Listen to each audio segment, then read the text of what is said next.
The town has identified specific parcels of land for preservation, including Eagle Bluff, which is currently available for purchase, to ensure continued public access. The potential resources in terms of taxes and other incentives may also enable preservation of additional land not developed at all. The comprehensive plan actually uses the word recreational and resource-based activities, and these would be the permitted uses for the district.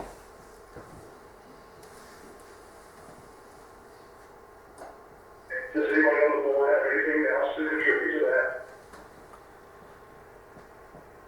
Good answer. Anybody? No, we don't have anything else to contribute. All right, sir, if you're in charge, you want to go to the next question, go ahead. Okay. Why wasn't any development overlay area proposed for the Pisgah Mountain LLC project? Okay, well, I'll read his response. Okay. The discussion occurred before adoption of the current LUO. The result was the use was specifically allowed per Table 13D in Article 13. Without getting into a deep philosophical debate regarding what constitutes a resource-based use or what constitutes an insurmountable obstacle to beneficial development, the DOA process, or District Overlay Area process, is designed for uses not specifically allowed in the LUO. In this case, those for specifically allowing wind energy in GMA prevailed in June of 2010 when the LUO was approved, along with an associated vote of confidence by the public for wind energy to be part of the town. During the same period of time, the town voted not to have a moratorium on wind energy. So in short, there is both a legal basis and public support for enabling wind development, a de facto DOA, if you will. That's how it went down. Paul did bring up this. He thought it would be good to do it until at the time. That was definitely a discussion, but we ended up not doing it that way. And so, as I understand and read through the NOAA, I read through the NOAA process a couple times before I wrote that out. You know, the NOAA, if we did not have that specifically, you know, a particular use approved inside the ordinance, the NOAA was to, you know, address issues that we didn't address it because we didn't think of them or just didn't see them at the time or whatever. And that's how I understood it. So, if we get somebody else understand it, or the board or anybody else, it would be good to know that too. Any response? Anyone? All right. No, we will accept that response right there because we don't have any other responses back from that, so. We'll move on to the next question. Well, lessons did you learn from the court case, and how does that figure into what changes you are proposing for the LUO? Okay, Eric. The court system would rather be the arbiter of constitutional law as opposed to enabling the planning board to act on common sense. When there is a certain rationale in favor of the courts holding this card, in some cases when it becomes blatantly obvious there is a problem, solutions at the lowest level make more sense in the view of the working people on the board. In the future, when confronted with similar problems, the board should direct the applicant to sue the town and then recommend to the select board not to defend the faulty ordinance. Alternatively, the board could table a project, recommend changes in the LUO, have an election making changes retroactive to the project, then reopen the project for review. Right, you saw it right there. I mean, pretty much the judge's decision said that he didn't disagree, for example, extra contours with the issue. He didn't disagree that it was probably possible not to do, you know, that it was impossible to do extra contours, but he did take the issue that at the low level, in his view, of the planning board, making the determination, you know, wasn't appropriate. He felt that we should have changed the ordinance, and so that's what we're doing now. So that's kind of the basis for that answer. I mean, it doesn't seem like, you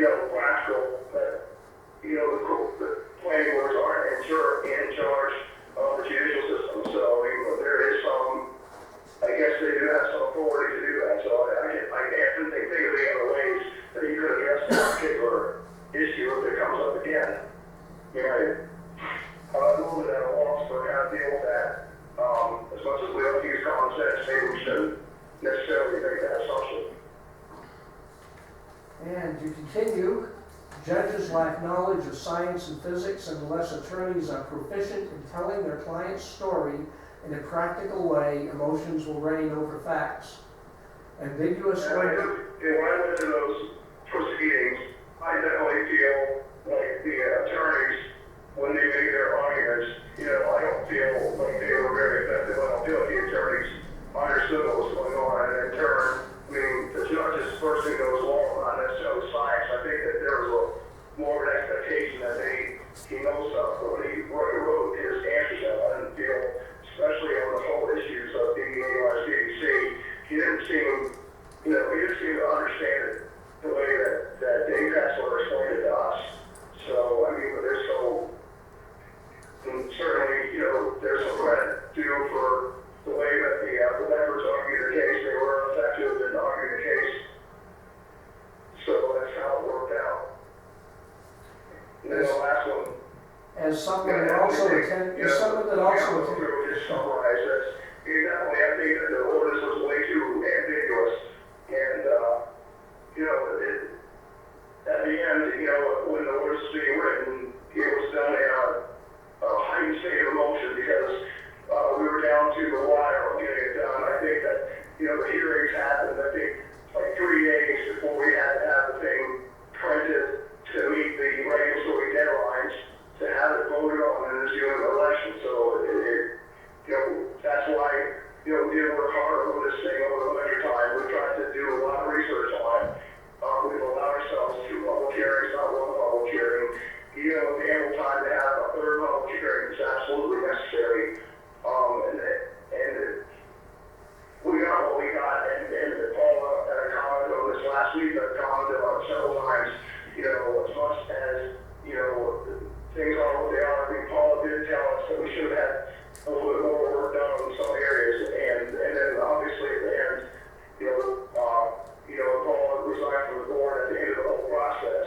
Clearly she wasn't exactly excited about the way things turned out. And she exercised her rights and resigned. I feel like, I'm trying to avoid having that situation right now because that's not the way you want to write an ordinance. It's not the way you want to communicate people in the town. And, so we're doing the best that we can, with this new ordinance. But on the other hand, the thing is, no matter what, somebody's going to not like something, and whoever doesn't get what they want, whether it's the kids in your house, or the people in your town, whether you build a library, you don't build a library, or build a wind turbine, you don't build a wind turbine, you build a school, or don't build a school, you can infinitely go on that list. Whoever prevails in the decision process is going to feel like they got justice. Whoever doesn't prevail, there's going to be a group of people who feel like the justice wasn't done, or there was some other reason. It's an impossible situation to be in, when you come up with negative stuff. And we can summarize that answer a little bit better. I was getting late when I wrote that, so I had to head out the door for this trip. Yeah, I have to say, as someone who also has attended all of the court hearings, more than once there was some attorneys trying to argue our side, even our town attorney, that it was like, you don't have any idea what you're arguing. You know the law, but you don't know the science, you don't know the physics, and you don't know how to explain it in a way that somebody can understand. I was extremely frustrated more than once at some of their explanations. It was like, that's not what it says, that's not what it means. Okay. Any questions on this? Okay. If the town passes this revised LUO, the new compliance regulations apply to every wind energy facility application that has not been given final approval yet. What if the Supreme Court reinstates PSCA's permit? Can the town make PSCA comply with these new noise limits? If not, what does that mean for Clifton landowners and homeowners? The proposed sound limits apply to the operational permit for a wind energy facility. The operational permit is not even applied for until after construction is finished. Therefore, any wind energy facility will be subject to the new regulations.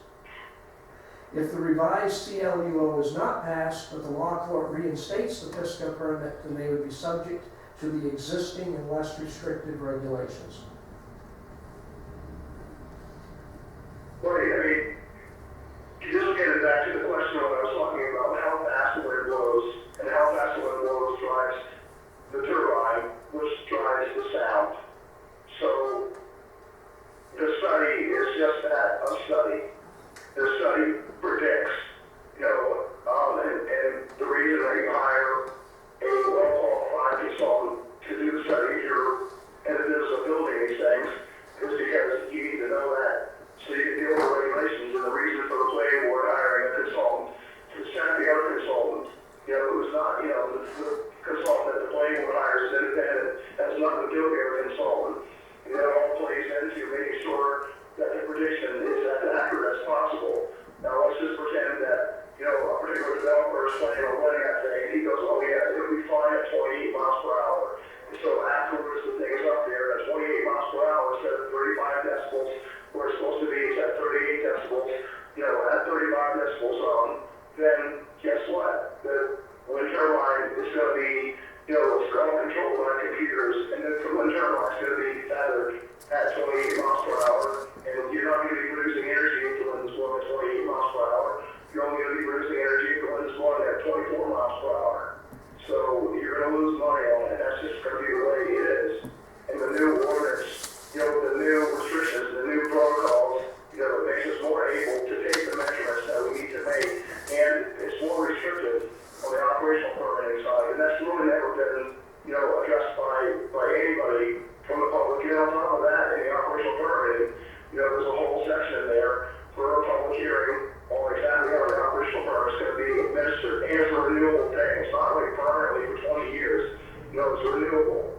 So there's a whole bunch of controls built in there. And, again, like I mentioned before, I know, Paul and I had some, disagreements on how things should be done, but the operational permitting that Paul put in there was something that, she's the one who came up with the idea of operational permitting for several things. It's something that I don't think that the rest of us would have really thought of. And she put that in there, and then, now it's being addressed, a little bit in detail, because that was kind of done almost at the end after coming up with all the study requirements.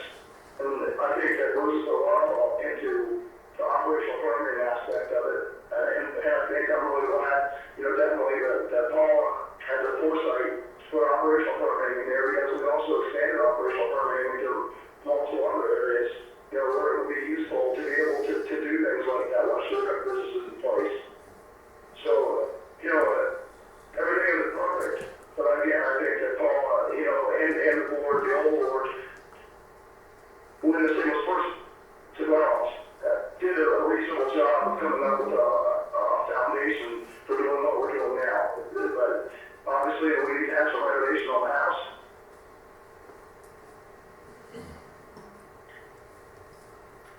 Those are the answers to all the Three questions. other comments on this. Let's see what else we have to do tonight. Okay, we got any comments on this last section right here? You have all this stuff posted, right, on the website? These answers? They will be later tonight. Okay. Since how I can't hear them, can't see it. That's what things said. Bruce, you gonna take care of posting these? I'm gonna send them to Eric, he can post them. Okay. He's done all of the posting of the stuff. I haven't played with the website, so if I tried to do it, I'd probably mess things up. He knows just how to do it. Okay, Eric, did you hear that? If you're No, asking, you didn't go ahead. I'm gonna email you the answers and you can post them. You know how to do I'll it. take care of that. I probably won't do it till I get back, because this computer I have out here is like a really beater Linux computer, and it's not that friendly. So I'll do it probably Friday night or something. Okay.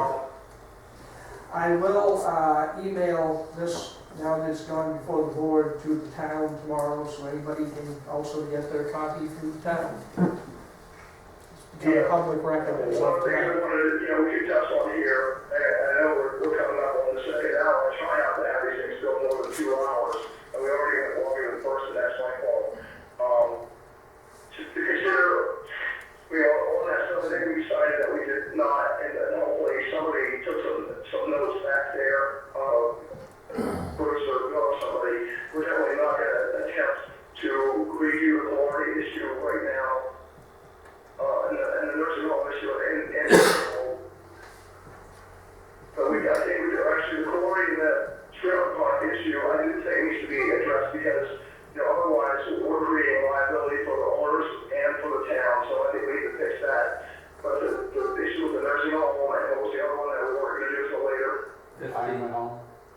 dance hall. Well, okay, those two things, we'll deal with those in a year, in the spring of 2015 at that town meeting, and make a point of getting those things done. Do you guys agree we need to deal with the gravel pits and the trail parks now? How many people here agree? Oh, who agrees with the deal with the gravel pits and trailer parks? Like that retroactive language, because Yes. do you see what liability we created to ourselves? Yes, we agree on that one, Eric. Okay, so we're gonna take care of that situation. Now, the Yes, other situations that came up last week related to the discussion, there was that petition that we got, that's online, and I'm not gonna go back and reread that whole thing, but in terms of other retroactive things, and maybe we, maybe it's getting too late to have a longer discussion about that tonight. That discussion does need to happen at the minimum, 2 weeks from tonight after the public hearing, or maybe it can come up as part of the public hearing. Whether we're gonna make there's a couple items that were found that are not able to be done, that should meet the parameters legally, for being able to be retroactive, or won't be pulling against the contours because it can't be done. The D-minus A thing, isn't a requirement that is an inappropriate requirement for a wrong standard. And there's questions about the height standard, those make that retroactive as well. Because we kind of agreed that 500 feet probably that's the FAA threshold for height, and numerous times it was claimed that not having a number was not a good thing. So if we're going to make things retroactive, we've got at least 5 or 6 things, and I don't know if you guys want to talk about that amongst each other right now or not. It needs to be, a consensus needs to be in the planning whether we're going to do it or not. okay, we're gonna try to get the height of 500 feet, is it? For We're the, going to be adjusting the maximum height to 500 feet. And we also a couple weeks ago, I forget whether that was snow night for you or not, Joe, but, apparently at 500 feet, and the FAA has a fairly extensive permitting process. yeah, So that would fit nicely into, a threshold. Another threshold the FAA has is 200 feet. It is 200 feet and tall, apparently it needs lights. So those are the two, numeric thresholds, that for different types of reasons that we could use, for the height thing. And those are reasons why. The question would be, will we be making it retroactive because we claimed it wasn't constitutional for that particular one? yeah, what's your opinion on it? 500, and the 500, the 200, Yeah, that's fine. I don't have a problem. Well, I still like our original, but if we're going to change it to 500, I think it should be retroactive. yes, we all agree with that it should be retroactive at 500 It might be and 200 for the lighting. retroactive. Well, we don't even have to say anything about the 200 for the lighting, because that's just, That's just, that's federal law. yeah, Nothing we have to worry about. I think he's dying. geez, are you gonna make it tonight, or Say that again? are you gonna make it through tonight? You don't Actually, sign I didn't pick up that last thing. Say it one more time. I said, are you gonna make it through tonight? Oh, no, I think I'm going to go it's only going to be 6 o'clock out here. I'm going to go for a 4-mile run out here with no snow on the ground at about 55 degrees when I'm done with this meeting. 55 degrees, why so cold? Yeah, we know, this is right. There ain't no snow on the ground here either. Kind What of, about the other two? I mean, do you guys want to talk about the other ones tonight, or do you want to put that on for next week, during the hearing, or in 2 weeks from tonight at the meeting? let's go for 2 weeks from tonight, unless of course we don't have a lot going on next week, then we can discuss it next week. Okay, we can get more public input on that, but the public needs to be aware that we're at least thinking about it. So thing is, on that meeting, we cleared that question up on the time, on item priority 3 for the April 9th meeting. I'm reading off that from the meeting material slide at the moment. And I just want to make sure, I kind of forgot to touch on it last week when I was going down through there. I forgot to add both to the slide regarding the medical marijuana and drug-free treatment facilities. And I just want to make sure that people are aware that we're putting those in Article 14.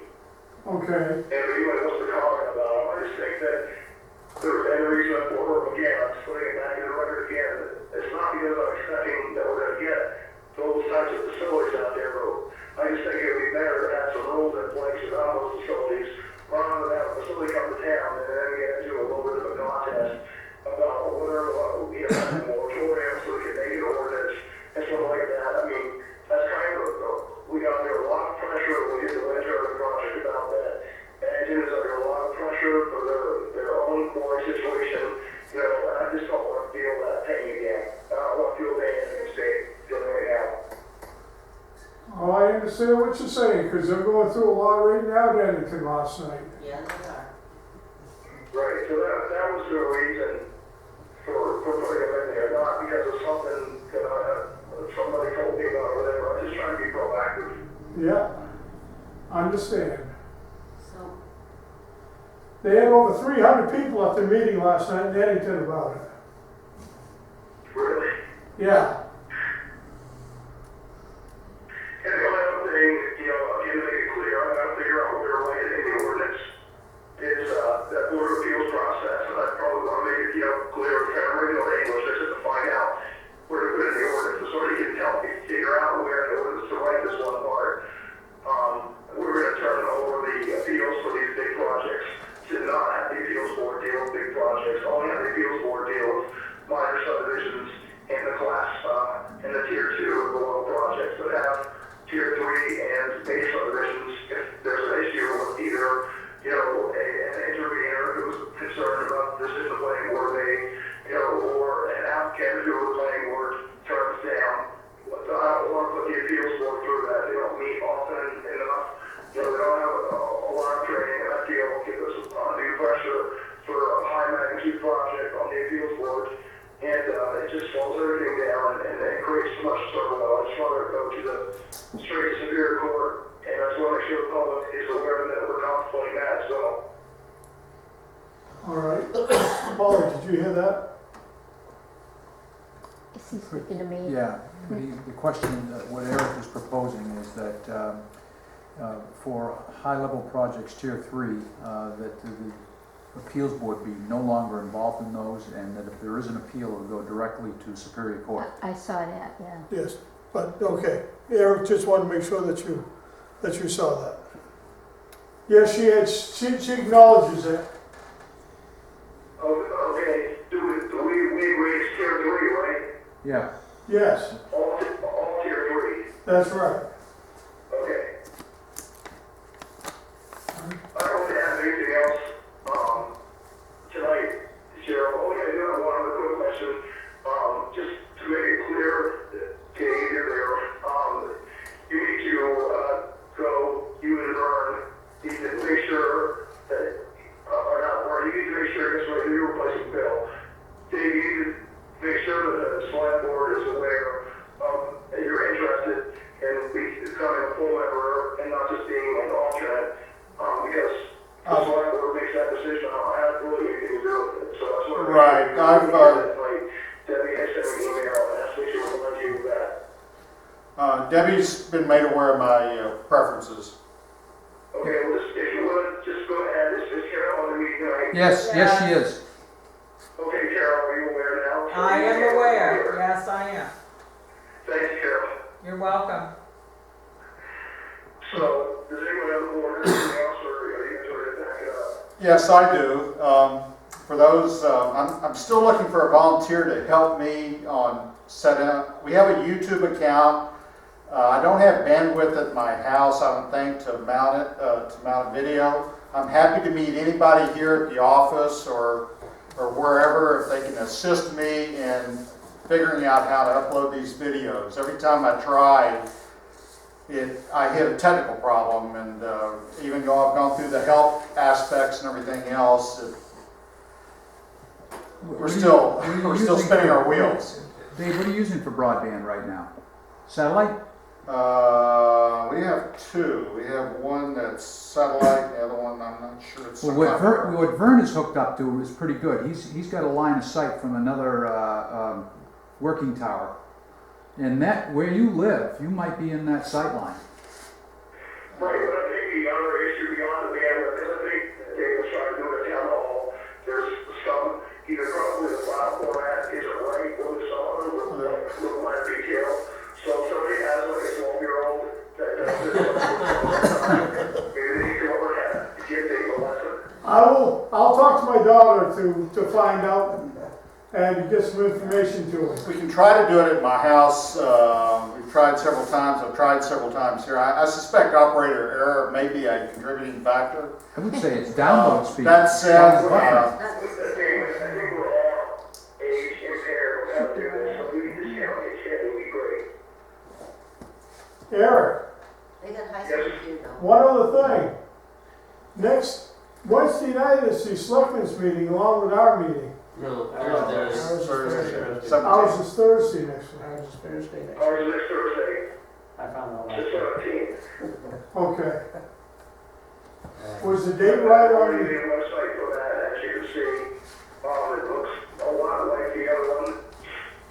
And as soon as we all have a chance to look together the slides on some odds and review Bruce's information, I'll upload the answers to the questions onto the April 2nd public hearing website so people can have some sort of way of touching into that. Yeah, yeah. And then what I'll do is I will make up some slides and whatever else, so I have any additional pre-meeting remarks, I'll put them on that website so people can get that.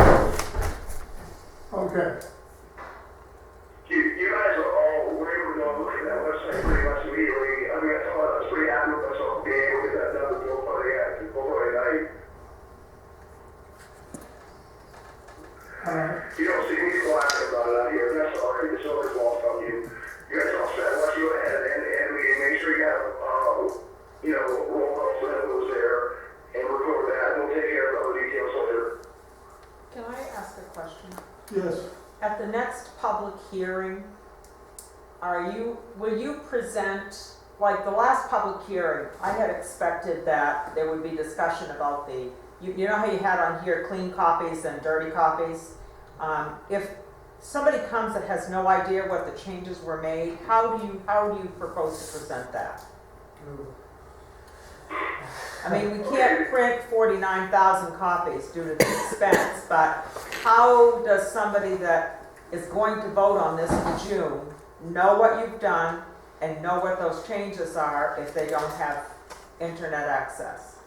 Okay, this is what we're gonna do. As soon as we get through the public hearings, and then I think we have at least like one or two more meetings where we're gonna take public input. We're gonna put together, the final draft. We didn't really have that many questions the last public hearing. The next public hearing is somewhat similar to this one. We're probably gonna be able to have the draft done, even earlier. So what will happen is there'll be at least 3 clean copies at the town hall that show what it's going to look like. And there'll be at least 3 copies with markup in them, and they'll be in notebooks. They'll be all tabbed out, so there'll be a total of 6 copies. They'll be so everybody will be able to see what the changes were made in the 3 copies that are marked up, and then everybody will be able to see what it will look like in 3 copies that are not marked up. And they'll be in the town hall. Correct. And what should happen if somebody wants to, get them, say they do not have internet access, so they don't want to download and print it themselves, then what should happen is the town office should figure out how much it costs to get them printed, and then print up. If somebody comes in, figure out what the fee should be to buy beyond the 6 copies that we should print and make it available in the town hall. Yeah, I can't think of a different way, but is there another way somebody would like to do it? no, I certainly understand that. I just wanted to make sure the next public hearing, will there be one more public hearing before the referendum vote in June? Where there Well, will, what you do, if somebody wants us to have a public hearing to look at, the final copy, we can do that. I mean, I think the point of a public hearing is to take input. Otherwise, you may as well just, if you do not have a public hearing, so if there was no public hearing whatsoever, you just go on about your business, write it and print it. I think the point of a public hearing is to take input from people and then, try to use the input from people to address concerns before you make your final decision. Whereas last time, when we did it, we had only 3 days, so essentially, by the time we had a public hearing, the public hearing was almost just like, this is what you're gonna get, like you love it, or love it or leave it, or whatever it all means. So I think this is better, but if there's a ton of input next week, and there's gonna be even more changes that we have not talked about, we still have time for another public hearing. Does that answer your question? I just think at some point there needs to be an opportunity for discussion with, it was not, I don't feel a lot of people attended the last time. I'm not sure what's gonna happen the second time. And then we're left to whatever information is discussed outside of here, whether it be correct or not correct, or having somebody come in and not even understanding what the ordinances were or how they've been corrected or what they mean. I want the opportunity, and communication is such a terrific issue that I want to get corrected in this town, and I that is, I understand what you're saying, Carol, so this is what I would recommend. I recommend that we continue as we discussed, and then what we should do is have, a public information session, or even more than one public information session, but people have to understand when they come to that public information session of what we discussed, what changes were made, that there will be no more changes made before the election. correct, They'll be absolutely. able to, get information. Like I said, that session, we can certainly schedule those as well, and I agree with you. But like I said, for these public hearings, I wanted to take public input and respond to public comments, at these hearings. That was the point of these, is to be able to respond to public comments and make adjustments.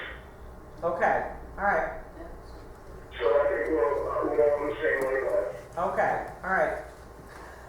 There's a real problem, and I don't know any way around it, of those people that wait until the last minute to, Absolutely. and then it's, whoa, I didn't know about this, and I now want to make comments, but there is a practical point beyond which we have to close it off in order to meet all the Absolutely. legal requirements. And I think for someone that doesn't have internet access, the only thing they can do is come in and put the 2 copies side by side and look at them. Some of the But dirty they don't copies have- were but they aren't even so hard printed to out, are read they? because you had the old in red. Yes, yes. With lines yes. out through the Yep, lines, yep. and some of the ordinances, Yeah. there were 3 times as many pages for a particular ordinance, Yeah. because you had the old and the new, Yes. and you couldn't even follow it. Right. It's, I just want to make sure there is opportunity for discussion, even if it is after it's a done deal. I mean, we've advertised public hearing, we've spread the word, there is conversation every time somebody comes in this office, and barring sending out a public notice to every single person about what's going on, and still not having security that even 20 people would show up, we can't do that. So, again, it's, if somebody comes in and says, once the document is completed, would you please explain to me whatever one particular item is? I want townspeople to have the ability to do that. The other thing they can be done is they can be directed to us. If they have Absolutely. specific questions, we can talk to somebody Absolutely. and explain why. Yeah. Well, one more thing we'll also do, we'll create an additional binder, and we'll print out all these questions and answers, like the ones that we had tonight, the ones that we've been asked ever since January. All those questions and answers, will be printed out and put into a binder so that people can come in and read all those. Obviously, they'll also be here online, so there's a variety of different mechanisms that people will be able to use to interact process of trying to put together like a weekly e-newsletter to probably the 80-some email addresses that we have, and still trying to compile some more addresses of people that want to get contact. But in that also would be an avenue to just a bullet about the public hearings or whatever it is, and your opportunity to find information is A, B, C, and D. So, I mean, whatever ways anybody can think of, I just think we need to utilize whatever we can, barring spending $800 for a mass mailing. Could I, No, I agree, and hopefully, you know, I mean, I know you do, but hopefully other people will see that there's definitely a clear commitment, you know, by all of us on the board to do this, just by even going through this little exercise tonight. You know, with me out here in Colorado and working this through, I know it wasn't maybe as easy as having, you know, everybody in the room, but I mean, we're committed to making this happen, and, you know, I put quite an effort in this last week before I left on this trip, because I was concerned, because this did come a little bit out of the blue for me, and I wasn't really expecting to do this, so I wanted to make sure that people's questions got answered, you know, according to the schedule that we already got together in January. Yep. can I make a comment? Yes, go ahead. And I apologize if it is any way off the point because of what I don't hear. But you say that people haven't paid attention. Well, I've been here at almost all the workshops, and I look online, and I still do not have a total feel for what is being proposed. And as of tonight, you are making still more changes, and you will make more changes, you say, perhaps after next week. So I don't think you can blame people that they haven't paid attention in January, February. They could have come to one of those meetings and seen something that now has been changed, or there's, you know, there's 50, 60 topics here. It's pretty hard to for a person to come to one or two meetings, and most people don't have the time to do that. Well, when we started this process, we put online onto what Pacific night that Pacific article is going to be tended to. And I was hoping that the townspeople would go online and, you know, come in and get some feedback onto that particular topic. But as you said, there has been that many people showing up. Well, and I think it's material that you don't just read and say, oh, I have this question. You go, oh, wow, what does that mean? That's- You know, That's right. the questions don't pop right into your head. Or you say, you know, Yeah. wow, I'm not going to understand that. You I got a don't even question? know a question. Well, also, I mean, the cleaned up and marked up copies are not available right now for people who do not have online access. No, they're not. So for somebody to make a comment after they're made up, you're not accepting comments then. You're accepting comments now, and they haven't had a chance to look at them unless they have online access. You guys are gonna feel those questions I didn't hear. I heard, I think it was Paul talking at first. I heard somebody else speak. I couldn't like capture everything out here. Jessica asked if about giving comments if they didn't have online access. She was wondering if there's a copy of the ordinance that we have now, you know, that we're working through in the office. Well, last week when we did the minutes, I believe they were posted now. What I don't know is when Debbie printed them, they were designed to be printed in landscape mode, and she printed them in portrait mode, so they came out really small, and I didn't have time to get that correction of her. But I will definitely, you know, at the meeting, I'll have a bunch of that stuff printed out in landscape mode, so it's a size that people can actually read. And have all that. That was the intention of making sure they have those copies and printouts last week. But Jessica, I'll definitely make sure that Wednesday night we have handouts, you know, all that stuff. If people want to make that, if I don't have enough handouts, people want to take more, you know, what we'll do is we'll just take their names and make sure the copies get made and take care of that. Is he talking about the copies of the changes? Okay, Eric, could you? Cheryl, is she okay with that? Was you talking about copy of the changes or copy of the whole ordinance? No, that ordinance is something that's already over there right now. It's supposed to be sitting in town hall right now, over that other office. I'm looking at the comments. The comments, I'm Okay. making copies of the comments, All right, and questions and answers, and make those available, Wednesday night. And I'm going to make like 10 copies. I need no more, we try to produce more. is there a copy of this, I didn't hear what he said. is there a copy of this ordinance? The last copy that was there, that was a clean copy before the printer errors Stephanie took. Okay, So Deb was working on it when I left, and I'm not sure if there is another copy over there prior to tonight. That was the last clean copy that was there, and there may have been markup changes there as well, I'm Oh. not sure. okay, they're gonna check to see if there's any clean copies over in the office. Well, maybe if you ask her, you can just print out, a set off the net right now the way it is. The other thing, I have to watch this a little bit more, which makes it a little bit more difficult to go through it, because we changed the entire numbering system, the table of contents has to be rewritten too. I have not rewritten the table of contents yet, because it's that where things are is moving a lot right now. It's just, so if people can just, the articles are the same articles at the top level, but then the little subsections within the articles have moved around. Even the sections that weren't changed very much, they might be at a different location. Okay, So that's a little bit, the major articles, the topics of each article is the same.